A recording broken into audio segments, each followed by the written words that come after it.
সেটা আমরা জানি। দিনে 22টা ঘন্টা পড়াশোনা করে আমরা চান্স পাই, 24 ঘন্টার মধ্যে 22 ঘন্টা পড়াশোনা করতে হয়। আর সেই মেট্রিক পাস করা টোকায়ের বাচ্চা আমার ভাইয়ের বুকে গুলি করছে। মুক্তিযোদ্ধা তো মরে গেছে, সে কবে? তার নাতি পুতিরা অধিকার, মুক্তিযোদ্ধাকে আমি রেসপেক্ট করি, আই প্রাউড অফ ইউ মুক্তিযোদ্ধা। কিন্তু কথা হচ্ছে তাদের সন্তানরা অধিকার পাইছে ভালো, সুবিধা পাইছে ভালো, তাদের নাতিরা পাইতেছে।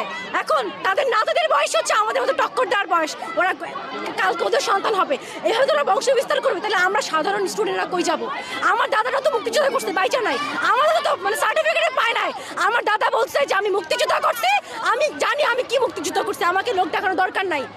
সেই আমলে সার্টিফিকেট যারা করে নাই মুক্তিযোদ্ধা, ওরাও যায় লাইন ধরা যায় সার্টিফিকেট নিচ্ছে। আমার দাদা ছিল পিওর মুক্তিযোদ্ধা, উনি সার্টিফিকেট নেয় নাই। আমার নানার মুক্তিযোদ্ধার কোঠা আছে, বাট আমি নিজে কখনো চাই নাই। দেশ কারা স্বাধীন করছিল? আমাদের মতো ছাত্ররা স্বাধীন করছিল। আমাদের মতো ছাত্র যেরকম দেশ রক্ষা করতে পারে, আমরা মরতে পারবো, তারপর আমরা আমাদের অধিকার আদায় করে ছাড়বো।